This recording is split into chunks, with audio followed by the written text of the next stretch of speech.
Cordoue avec sa sélection littéraire de la semaine. Bonjour Marie-Blanche, comment allez-vous?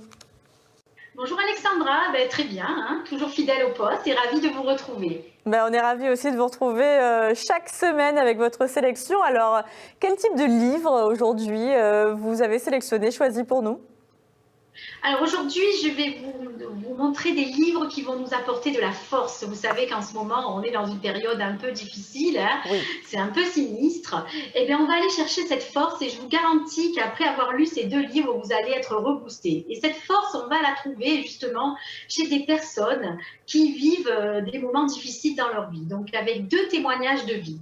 On commence par le premier.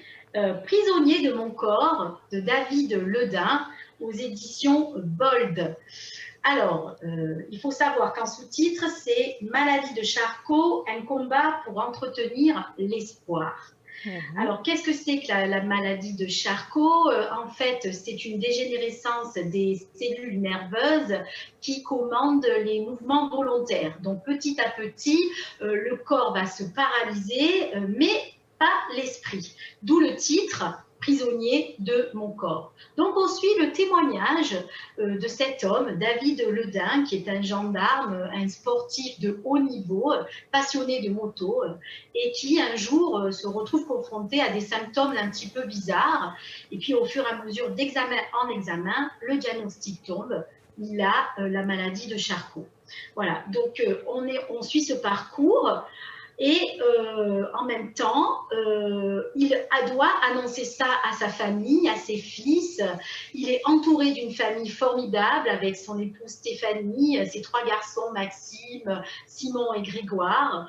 Et contre toute attente, eh bien, il va se former une chaîne d'amour autour de David. Alors bien sûr, c'est difficile hein, parce qu'il y a ce diagnostic comme ça qui tombe, mais en même temps, il y a un formidable espoir et une force que l'on décèle dans son discours.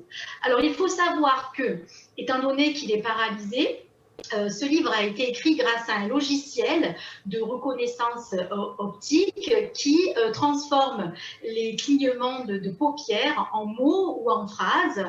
Et donc, il a comme ça communiqué avec deux co-auteurs qui sont Cécile Martin-Cocher et Emmanuel Razavi pendant plusieurs mois. Hein. Donc, ça a été un moment de rencontre et d'amitié au cours desquels il s'est livré. Et donc, c'est une dictée. Hein. Le texte est entièrement de David Ledain. Alors, on découvre un homme hein, qui est prisonnier de cette maladie, mais en même temps qu'il est prisonnier de cette maladie, eh bien, il se rend compte que son manque de mobilité va se transformer en une hyperactivité. Voilà. Ah bon? Mais de quelle manière? Une hyperactivité cérébrale, du coup? Cérébrale, voilà, j'allais le dire, cérébrale et aussi sensitive. Voilà, donc c'est vraiment un univers formidable à découvrir. Et puis, il nous raconte ses voyages. Ses fils sont très mobilisés pour l'aider. Il y a un discours plein d'espoir. Ils ont créé une association qui s'appelle Espoir SLA pour faire parler de la maladie. Il y a un documentaire en cours en ce moment. Donc, je vous invite à aller voir, à taper sur Internet David Ledain et à vous procurer ce livre plein d'espoir, Prisonnier de mon corps, avec David Ledain aux éditions Bold. Voilà. D'accord, oui, c'est sûr qu'avec un tel témoignage, ça aide à relativiser les petits tracas qu'on peut rencontrer au quotidien, hein, et même le confinement. À côté de ça, c'est rien du tout. C'est rien du tout. Et cet Excusez-nous, on a un décalage, hein, c'est vrai que c'est pas évident de communiquer. Oui, c'est difficile. On explique aux téléspectateurs que par écran interposé, parfois il y a un petit décalage entre ce qu'on peut se dire et oui, du coup, voilà, c'est pas toujours évident de travailler dans ces conditions, mais on essaie de faire au mieux. Allez-y, Marie-Blanche. Oui, c'est très gênant, hein, parce que j'ai l'impression de vous couper la parole à chaque fois, Alexandra, parce que j'entends pas. Et oui, je sais. Alors, donc on continue avec le témoignage d'une femme, cette fois, Caroline Granier. avec son livre « Mon ami, ma sclérose en plaques ». La sclérose en plaques, là aussi, c'est une maladie un peu difficile, un peu méconnue. C'est une atteinte des gaines, des fibres nerveuses qui va développer des plaques. Et donc, c'est une maladie qui se développe par poussée et qui atteint un peu le corps, un peu au hasard, sur différents systèmes. Voilà. Donc, c'est une maladie qui, des fois, est camouflée. Et c'est ce que tente de faire Caroline Granier. Caroline Granier, c'est une belle femme, vous le voyez sur la couverture, une femme dynamique, une manager, une mère de famille coquette, qui est toujours sur son 31 et qui, malheureusement, elle aussi, avec des symptômes, se voit un jour diagnostiquée avec cette maladie, la sclérose en plaques. Et elle décide, elle, contrairement à David Lenain de tout à l'heure, qui lui plutôt en fait un combat, eh bien elle, Caroline, elle en fait son amie. Elle veut l'apprivoiser, elle veut vivre avec, et elle tente aussi des médecines parallèles pour essayer d'atténuer ses douleurs. Elle nous le raconte dans son livre. Elle fait aussi, elle réalise ses rêves. J'en ai peut-être pas parlé sur le livre précédent, mais ces deux personnes nous témoignent du temps, le temps qui passe. Eh bien, il faut aller de l'avant et il faut réaliser ses rêves. Donc, elle va réaliser ses rêves et partir en voyage.